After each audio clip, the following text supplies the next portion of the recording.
2007 সালে 1/11 সরকারের আমলে জনাব লুৎফুজ্জামান বাবর সাহেবের বিরুদ্ধে একটি অস্ত্র মামলা হয়েছিল। এই অস্ত্র মামলা 20 দিনের চার্জশিট হয় এবং 3 মাসের মধ্যে তাকে 17 বছরের সাজা দেওয়া হয়। এই সাজার বিরুদ্ধে আপিল করা হয়েছিল। এই আপিল শুনানি অন্তে আজকে রায় হয়েছে। এই রায়ে তিনি বেকসুর খালাস পেয়েছেন। মূলত এই মামলা ওনাকে করা হয়েছিল যে কারণে, যে তৎকালীন ইমিডিয়েট মাননীয় প্রধানমন্ত্রী যিনি ছিলেন জনাব বেগম খালেদা জিয়ার বিরুদ্ধে সাক্ষ্য দেওয়ার জন্য ওনাকে বাধ্য করা হয়েছিল। তখন তিনি কোনোভাবেই এই সাক্ষ্য দিতে রাজি হননি। এই রাজি না হওয়ার কারণেই ওনাকে পরবর্তী সবগুলো মামলায় আসামি করা হয়েছে। 21 আগস্টে আসামি করা হয়েছে, 10টাকে আসামি করা হয়েছে এবং এই মামলায় গ্রেফতার করে নিয়ে রেখে তারপরে বাড়ি থেকে অস্ত্র উদ্ধারের নাটক সাজানো হয়েছে। এবং যেদিন তাকে গ্রেফতার করা হয় তারও 6 দিন পরে মামলা করা হয়েছে।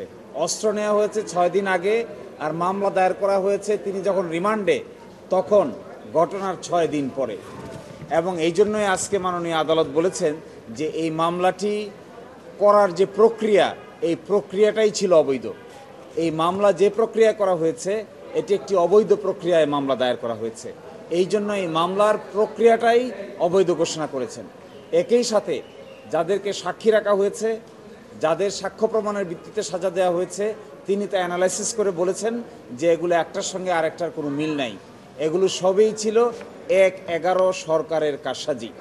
এবং এই রায়ের মধ্য দিয়ে 1/11 সরকারের মাধ্যমে যারা ভিকটিম হয়েছেন তার মধ্যে জনাব লুৎফুজ্জামান বাবর ছিলেন প্রধানতম ভিকটিম। যে কয়জন প্রধানতম ভিকটিম ছিলেন তিনি ছিলেন সবচাইতে বড় টার্গেট। এই 1/11 সরকারের জন্য এটিও একটি বড় শিক্ষা হয়ে থাকলো যে এইভাবে রাজনৈতিক নেতৃবৃন্দকে হ্যারাস করলে, সাজিয়ে মামলায় আসামি করলে তার শেষ পরিণতি ভালো হয় না। এবং আরেকটি কথা এখানে গুরুত্বপূর্ণ, এই অবৈধ আটক আদেশ তিনি বলছেন এই যে তাকে আটক করা হলো, তারপরে একটি জিডি মোলে আটক করে নিয়ে রিমান্ডে নেওয়া হলো, তখনও পর্যন্ত কোনো মামলাই দায়ের হয় নাই। তিনি বলছেন এটি তখনকার দিনের ইমার্জেন্সি রুলস এবং বাংলাদেশের সংবিধান এবং ব্লাস্ট কেসের আলোকে এটি সম্পূর্ণটাই অবৈধ আটক আদেশ হিসেবে বিবেচিত হবে।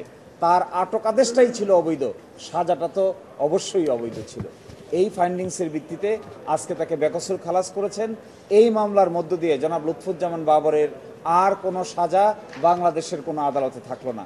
তিনি নির্বাচন থেকে শুরু করে সকল কিছুর জন্য আইনগতভাবে উপযুক্ত হলেন এবং আমরা আশা করব তিনি বাংলাদেশের মানুষের আকাঙ্ক্ষাকে সামনে রেখে পরবর্তী রাজনৈতিক কর্মকাণ্ড পরিচালনা করবেন।